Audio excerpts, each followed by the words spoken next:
menya mema mienu e wo studio ha. June. Good morning. Good morning. Now what is stand up? Me ho ye now so e. Onyankopɔ da ma. Ye da nyame ase. Anapai odi ye nkwa kye de na e wo bibi ye. Pastor Blinks. Na odi ni Pastor Blinks. Okay, I'm saying na ada na Pastor ne Blinks. Okay, I don't know showbiz. Showbiz wo. I don't know ye di nim no abonten. Sawo ho. So okay so for now we shave the church members no. Ni odware wo mo. Aha, wono ni. Everything. Okay. Enti mami shati em free ho. Pastor Blinks. Agya Koo, Akrobeto, Lil win. Who is the greatest of all time? One obeka say, why ya ade su mo nyina. Oh, okay. Okay, mechia obi bia, mechia yahwefo ene Ghana fo nyina. Na me de no, me the free director and producer point of view because me wo industry nim. To me ne de nanka me hu nsenka enipa ba ko ho ayede ne ka ho eno ne de wo ekwaku manu ke o se yede ne ka ho because me to me no then so yede we nu mama me de na wo se bi choose eno mu bi mehwe ade bi ma analysis no meka se me analyze omu nyina me analysis e wo mo ho ansa na ma kire the reason tia me ka se bi a we ne deserve okay industry no efiri baabi ene be duru baabi de tie ni se edurumre bi a memfa nse ne yetwa brofo na twi and mix it na kumawood de menka se nke yubi din eno so begina no so ayede ye ne twi nko a na ba twi no yen ye hwemu a na Agya Koo ewo background a no free concert party na eba nti obeje adwuma no gina ne nan so a na edurumre bi obi nso ebeso mu a na wo mu na abeduru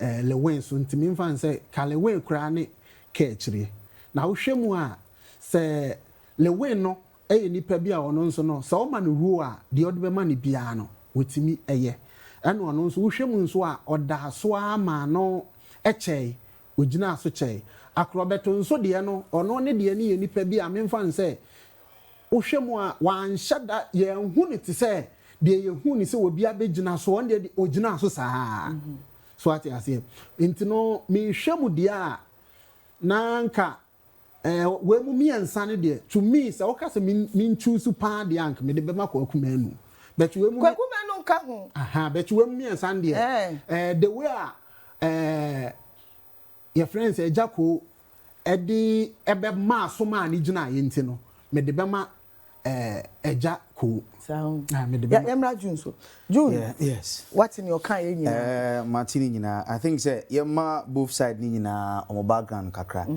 Akrobeto de no through yem papa Kantanka na fa ni fi achimodan ono fi achima yebi jombe ye concert ho na oye antics kakra na papa ni hu so ye good no say ni ombra akra so Akrobeto de was beautiful na Agya Koo you see Shesha Cristiano Ronaldo ni Messi. Yes, greatest comparison me niama wa ye bibia etwa oyonko.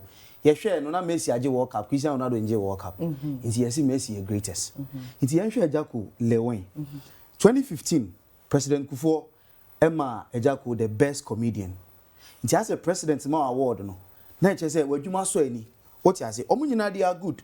But say o tena se na wo hwe Emra Nigerian movie ebe take you over Ghana. We na ebe ka, we na be Nigerian movie, we na ebe na Agya Koo gina mu. That time no say Agya Koo ni CD echi a yento. Uko Monday bia na no release Ghana movie. Uko Opera Square ni ade. Uko Kantamanto a. Monday bia obedu no CD ni cover ni Agya Koo ometo, cover ni Agya Koo ometo. Nti Agya Koo gina ye ka so be a greatest a. The gina ho a o pave way ma wa kan ba e. We have funny people around bebre yeah kwaku manu wo ho omunyina nipa bebre wo ho but say ye ka de oji ade ni gina ho ma ene Ghana movie obi e didi ho a ye kan sisi ana Agya Koo so Agya Koo de no history na koye say me check no nra me check no almost 200 movies Agya Koo nko ahụ the go to na sem ye kan 200 movies me check Akrobeto be 120 me check Lewin be 151 200 But compare ne because of YouTube aba any the keka boma. For greatest of all your movie industry there, I'll give it to Agya Koo. Anybody, okay, I mean prerogative, me choice meka.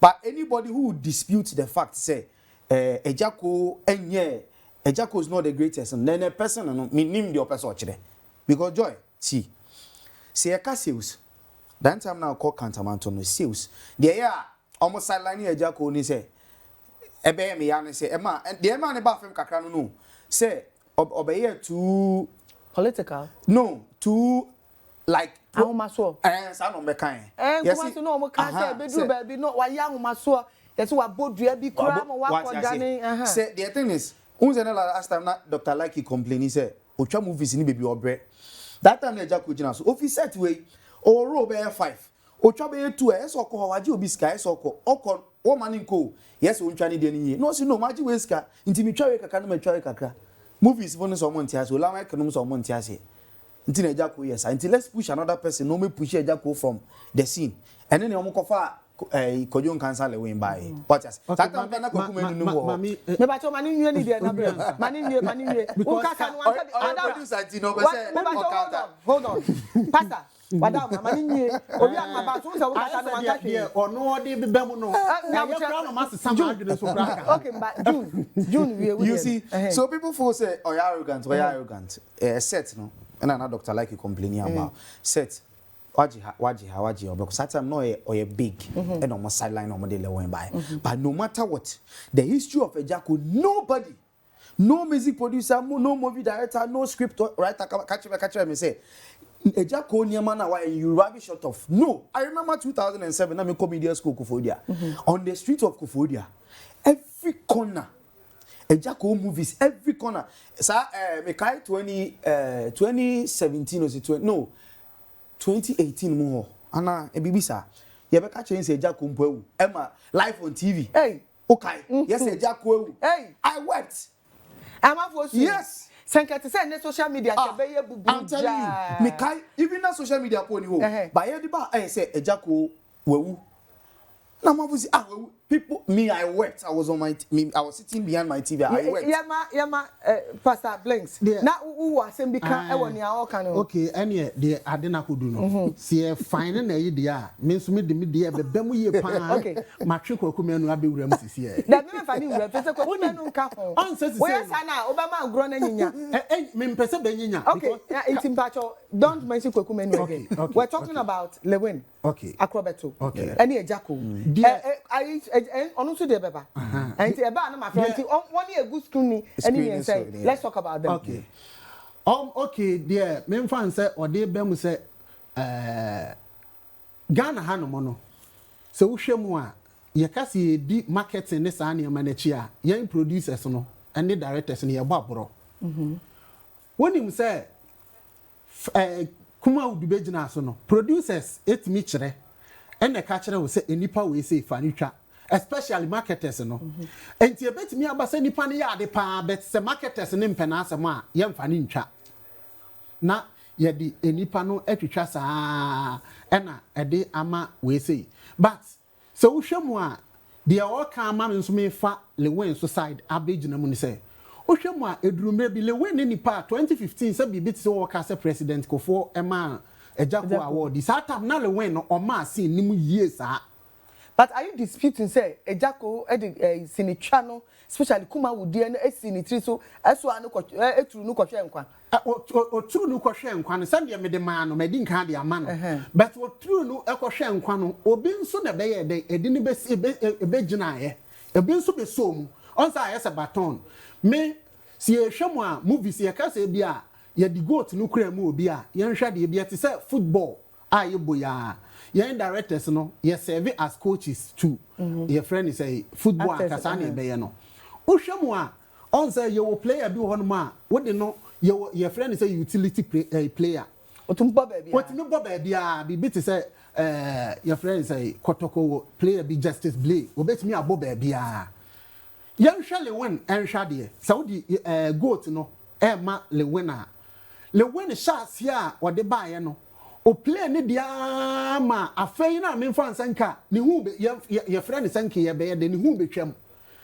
so ati ase o play comic no me fan say oni kwakume no be play ye Akrobeto mo be play ye na cafe system no ko mo be yi na film na kwa no so ye fast and was sound so de akokra asam no so sa be de esa be wuram enti wotimi hu se wo pe wo hwe saa de no nso a wotimi hu se le wen so ye nipa a ono no baby ade ni beto bia no le win be ye say wo ka kire say on play gangster especially gangster edruma bi ma wotimi say gangster e de le win e be sustain no say on say of play me fan say normal comic say dey play o mo ye bia gate man ne sa ne ma no efiri one man was associate ne de no e no de gangster life no so sa be wurem o free gangster life na no sa nso de sam kokra asam ne bae enti na me ka so wo hwem ale we no nso ye de why utility player baby out in bet to be obebo enti in your opinion no patch say nipa me saying Lewin is the goat. Lewin because some hwem pa some me ka industry no me the marketing side no to nchen and na president ko for award na the man there sa tam ne nipa ne mind no say nipa say na say na say you ka say the goat it's not what happens in the present. No. It is a stream of things. And kakran award no award na the man no ye the man once yan fa ma biem eno na che so na say the man once pe asa Ballon d'Or na say Ballon d'Or no eno ni here bia the many perform afibia it is a afibia it means Lewin then Agya Koo no was special because feel from 2015 and performance award comedian bia na waja award from president and me chere say president bia nso me ye bia enkokrasem okay listen Agya Koo ya akokra wa ha oh mama yenye enu no krema ye hu manin okay we producer ya me kan say hwe Agya Koo movies obetima ka say Agya Koo act akokra ye why akokra what started why papa why abofra why mami student why bibia on say sisia no what why mami why papa sorry wo hwe Cristiano Ronaldo ni Messi Pele the last time they check no Pele adwuma wa be ye no ene yen youth ni abatunti ye say Cristiano Ronaldo is better than Pele abe di Pele ene ye see the day are you a good say ne papa because you abetu the day are you but when we say somebody is a goat Pele is a goat the actual any akabom ye dey goat we don't use listen to tell somebody say oh you goat fio dia me say Bibi Ballon d'Or ya ken Ballon d'Or ya ken na dey na dey football ba me yen that in award na ye the man ne dey enya dey bia me fan say ye dey continuous akwa say occasion go to on better watch it on me nya chere say en fa no nya yastic e chere say ye wo be na be there be I the presidential on dey me bu ni say Dr. UN award ye obey ye president award Dr. UN dey what I say can say anka ya de bi say eye na every year me fan sanka president mills buy we ye bi wan fa mo enkrofo emu bia na still na ne ahunu so na gina so president Mahama buy wono so abeye bi e de ama wo bi your friend say na do buy obeye bi but we there sometimes we buy enkrofo ya o ye de o mo campaign no mo ni system ni Ghana Movie Awards said this year we comedian of the next year back on the Jawa den on 2 way but your man way award presidential ye dey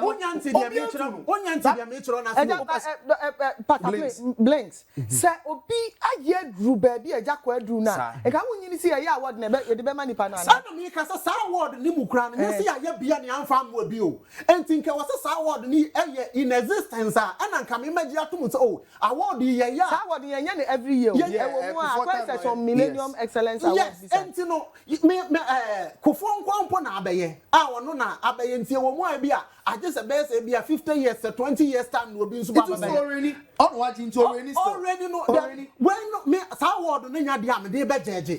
Pastor Blaze who did say Agya Koo no one deserve that award. Agya Koo no that time no there no deserve because among omo enti sa time no hwe Agya Koo ba ye na hwe nipa no Agya Koo ni wo si so no ba kokura ni we wa ha what you say that time no nipa Agya Koo ni wo si so a ye kan ho asem ba kokura ni wo no mo a e wa no because that time na ye Agya Brenya ni sa tititifo no nti no ene ye se wo kwani frafo okuro mu krampo anya wo be hunu de obedi kan so what you say until that time now what's am who can say o patch say that time no be anya de Agya Koo nkwa na ya de man so na net because that time because that is the import of what he said no nobody else concert party uko concert party then time National Theatre ukoto Agya Koo Akrobeto was there Monsieur Sidu Santo time Santo act na Agya Koo o calculate 1999 Satana Santo meba.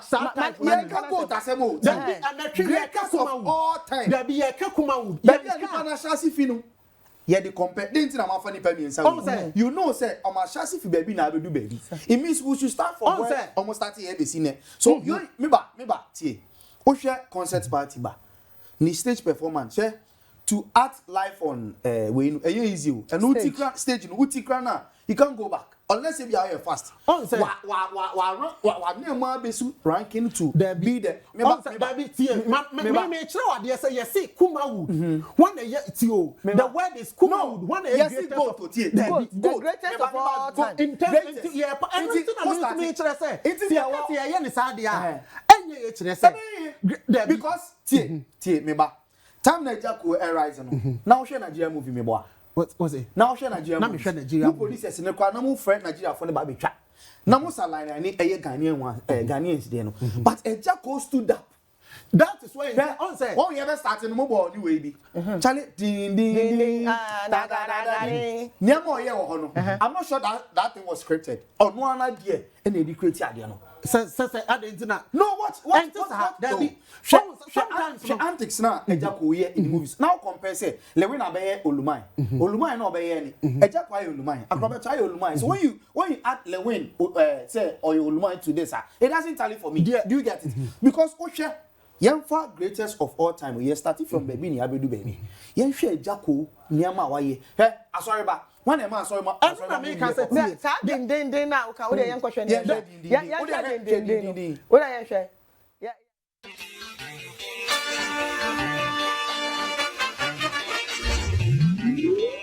Ding, what the lekker ding.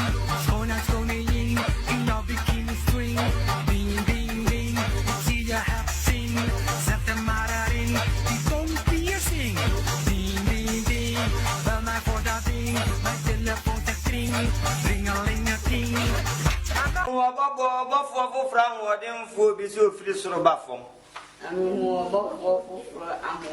Mesi wo hu obafo fra modem fo bi so firi soro e ba down fom. Obafo fra modem fo bi so firi soro e ba fom. Sky under the head. Nyankunto woni tiri so. Sky under the head. Nyankunto Etiabuja for Yadamasi, all the messages will be about young kind kakra nafi Yemra studio. Hey, good morning. This is Manuel inside Achimota Ofanko. Agya Koo is the real one, the GOAT. And what's idea punching at all? Good morning, madam. I'm Sadiq watching you live from Sakmono Estate. I'm going for Kwajong Cancer Lewin because he is a universal actor. Senior Papa utility actor. Philomena Okai Awoshi Mangwase Ononsusu Okwama Akrobeto. Agya Koo is the GOAT from Ohene Nana so the Nediaba. Whoever did the arrangement did a perfect one. Agya Koo, Akrobeto Lil. Also on there, Agya Koo is always on the top. Akrobeto Aba and Sana Lil Aba. That is from Samuel Uku from Pokwasi. GOAT is Lil Obiso Denidi Aba. Good morning, Max TV. God bless you for the wonderful work you are doing. I am DJ Success from Kwashibu. I must confess that Agya Koo is the GOAT. He is a legend. Hello, good morning. I am Christian from Accra, Medina. Nana Chrome Estate Lighthouse. Agya Koo and the thumbs up akaho amano. Good morning, Max TV. My name is Ramsey, 99.9% from Ablekuma. I will go for Lewin, but he should stop following that man. Hey, Obiso de Nediab. Yankai last one, Madam Joy, I am Prince calling from Teshi. To me, my opinion, Agya Koo is the greatest of all time. Maybe ebusian for yen kwhwe video ya hwe Agya Koo de yen hwe ne aka se na obi nka se ye ya e bias aha ti yen kwhwe le wen ene Akrobeto so de emra.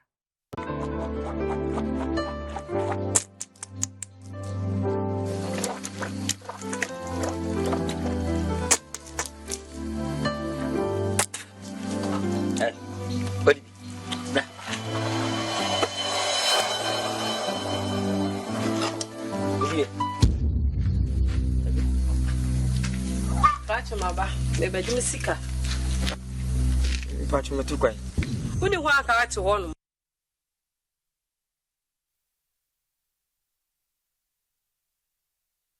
I'm going to say the Akrobeto and to the Beto as whilst we prepare Akrobeto's video. Let me come and who say, Pastor Blinks, baby, shall no pa, ye ko nyato to nsasa. Shema no papa because on say the entire American say men fan say obi eye dwuma wo bank. Near the ni be obeye presenter. Near ye near the bank ye the past record of banking no e de ne beka ho a. Oh, eja we dey asa we deviate o. Actor na mu ni ye ka. On say ye can me who ni see concert party actor and all of that. Because the entire American say some crofo ye dey ka no. Le win. Say what ka the concert party era no e be jeje le win a. When you fair to the win because on only time no concert party time or na concert party ni ho. I don't agree with you. Why are you saying that? I don't agree with you. Still nipa na means no moda ho. Yes ye pe dia why nyama SCC e wo acting career. Concert party is part of acting. I am who say when I'm to concert party. But era we why are the entin ye dey na be ka legends.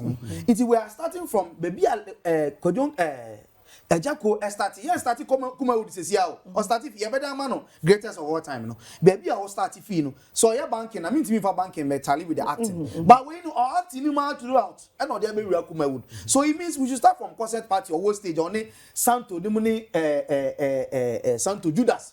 Judas on the stage. I should compare those time now to 1999. ABC Agya Koo it is the greatest of all time. It is your documentary about Mercy because they knew said that she be a nipa no be it has started from childhood or the ABC bedia we do it is kind of greatest of all time go to all time means the past then the present so me when I started a concert party and you masem or start over two and two parties say Lewin no e ba no Agya Koo a o me baby a Debbie listen on say na or the Kwakumenu bem Kwakumeni came in before Lewin cry.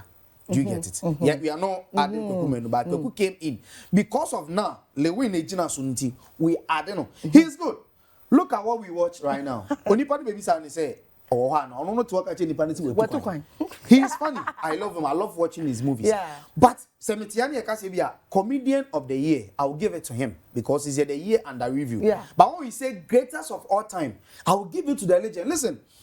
Professor Wuna say media, your professor be media we Wuna say. Yes. He's a what? He's a goat. Yeah. Who we are now coming. Yeah. You can't compare me to him.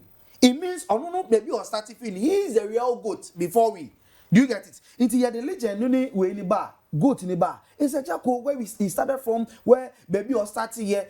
Then Agya Koo coming up. Still he's in the movie. He's doing movie. Or releasing movie on the YouTube channel. Oh no. He's still releasing. If it is one movie, it's a movie. He's still relevant. He's still relevant.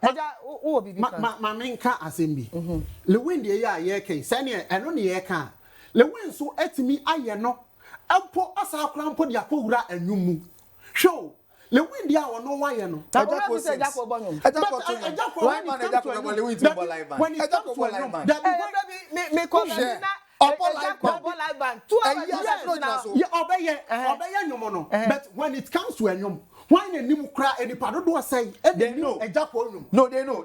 Agya Koo enipa do highlight. You nominating even I like category. You nominating with the nyum. When it comes to see a can also the account show obi a watimi aye movie. Now when it comes to anyum, one enim Lewin nyum e wa bonten. Lewin nyum ba na betumi ato. Lewin nyum. Ye ko nyam fie. Me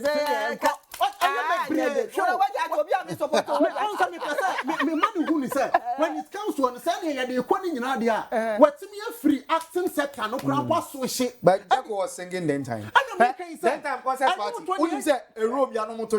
If you can tata the robe ya dey sing. No on say the one anu anya nyum to. Anu to na ne nyina ya to nyum enso se ye ka anyum tofo a ye nkobo ye din wo ho. So at ya say ye ka Ghana anyum tofo a ye ni mo a ye nkofrɛ me wo ho. But Lewin show what me asa switch from acting no e dia be wura your friend is saying anyum to mama one omokro mo mainstream no akọ Agya award nyina o Ghana Music Award enti ni sa wo ka ente isa ne ma wo ya ade enti na wo fa ma sa nipa wo ba che se wo swade na mom ne wa ya ne bro bia de within short period nsa no ne ya de ka de a within short period no wa be wura anwum to onim ana me kan say show Agya Koo ade ade na Agya Koo ye no movie mu a ne we na anya bi but the le we ne ye na Agya Koo anya bi yan ko hwe Akrobeto so de emra just for fairness sake enti yan hwe Akrobeto de na emra some progress that if the drum face is there, you don't beat the side. You have to beat the middle. Ping ping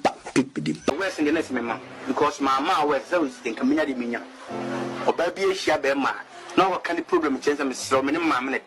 The mamma I allow for better why. And yet be I just all catch and say, when I see you mama sano. When I see as I something, as something new wow, who now, but it can't move. No fancy immunity. Who personally will be alive. Hey, so talking about Akrobeto, one person who has been able to move seamlessly from acting, from stage first acting into now a media personality. Onususu can be said to be one of the greatest of all time. We'll talk about him. You see, Akrobeto. He's a Akrobeto there no ultimate say talent no Akrobeto there natural like neighbor. Shadi oye if the drum is not inside, you don't beat the outside, you beat the middle. The script writer and producer natural way. One drum man, one drum all the creative idea no man. He is good. Akrobeto. Listen, Nancy, now share Akrobeto movies. Whether you are down, you love it. He's good. But now, G.O.A.T in India. I'll give it to Agya Koo. Ejana will be bika. And they say the American say most of us some now what Canadian. And when you do set as well, if you want to be camera nechi, no I can't say. And yes, Anna, but these people, I've been on sets plenty. I've watched Agya Koo. I've watched when it comes to Sani Mo, yeah, show. When you say Kuma would no crowd, the Asana Bella Kuma would move. Le when the asa enti dia yanko phone line so Stephanie abegina so o se amana nkasa and asem Stephanie, good morning. Stephanie, Agya Koo morning. Akrobeto ene le when why ana ebaniti ni twam a why ade si won nyina Agya Koo de onka ho kra se ranke dia le when o ma me enti TV no why ene me nkasa Lewin, but Stephanie. Oh, Clement, good morning. Good morning, madam. Clement, Anapay, Agya Koo, Akrobeto, Anele when? Why? And I because why are there? Program na mo ye na master tia me tia no pa na sa be ba me tia se se mo ka se no mo yi Akrobeto asi be bi kura mo ka se Akrobeto Akrobeto mo ka say ono no osta uko years ni Akrobeto kwa start ja kan say Agya Koo with concert party that Akrobeto ba ya no emu ansa na Agya Koo ba ya Akrobeto ni enkofo bi ba kokota di mu na start ye before Franca na Agya Koo ba sha Akrobeto di Akrobeto aye abe journalist akosi CNN BBC akwa Jazira akwa ihu di yenji amuya Akrobeto is the greatest of all time because the Akrobeto aye up to now Akrobeto me da so sere e Ghana she even very serious get ya woye amanfo fa niema bi a woye de TikTok wa de ade ne niema bi a ekwa the whole world ube wo bi no de ne serie bi abata TikTok wa you know but yen ka Akrobeto de omo yo ka ka ni no what do mean for the living ne Agya Koo compare Akrobeto from greatest of all time is that so because the Akrobeto ye no say na niema na oye no e da so kwa ti bi oye no yeah that say ja niema oye sa they say living in Agya Koo say you but Akrobeto is still Akrobeto now this year in country. Yeah, that's it. Yeah, that's it. Yanko bubu ashe na yanko fa another caller. Good morning. Sammy, good morning. Asem am kan na yem na kakra. Want to compare Agya Koo to Lewin. Though say Agya Koo started actually, but to be frank, Lewin, nyama Lewin abaye na say there. Oh, on to me and Agya Koo to me ben kra. Agya Koo to me ben kra mi kan say o bopa mo feda na fo nyina na obian emfa ni view emba na mo hwɛ nipa dodo am benya e wo le wo na mo hwɛ no Agya Koo mbeli wi nkura. Hey, wow. Thank you so much. Thank you so much. Yanko Madina na yani Gabriel enko kasa. Hello Gabriel, good morning. Hello. Gabriel, me too nkapa. Anope Lewin Akrobeto. Mo program no dey many aje mo pa nyame Okay. Okay, kasa. Na Agya Koo is the greatest of all. Greatest. Hey. Omunim your omoka. Agya Koo omunim your omoka. Agya Koo o ma meto na Agya Koo is greatest of all. Omoye de Agya Koo is beto Lorenie. Oba mu da be. Lorenie o ti ba no to Agya Koo. Agya Koo is the face. Agya Koo is the face of Ghana movie. Make ka say kuma Agya Koo ja word of for ta what you small kan. O ti opa ko o ti sa word u ko le gon kwara ko le gon dan ku. U yem kura won san kabi. He was talking about the Kiapia, Bambeka, or the Minya Fry. Like award, let you go. They the whole Ghana at Kufo, at the Agya Koo. No matter the one tip, Agya Koo is talented. Thank you so much. You must have by that, Agya Koo you. Should I also bet you have 0548390970 and at 0558462088 and I'll pay to bet me a friend. I watch what me and dance man. We have another caller on the line. Obing, good morning. Hello, Obing.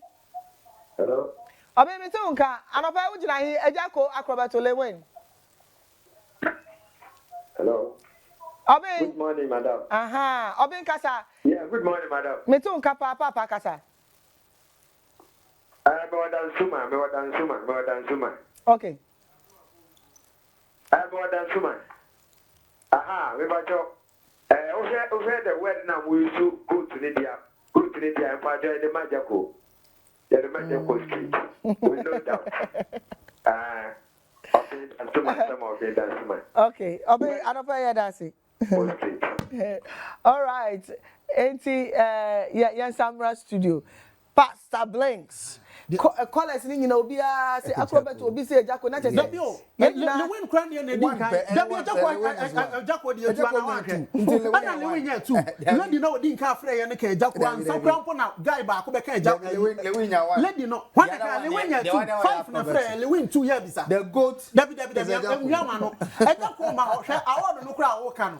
Enam krom kra say because of the political affiliation and the political affiliation. Satan na onyan you underground. Yes, what we do one with you. Satan you for area man. Was he yesu minimum no poor minimum na monso no wan.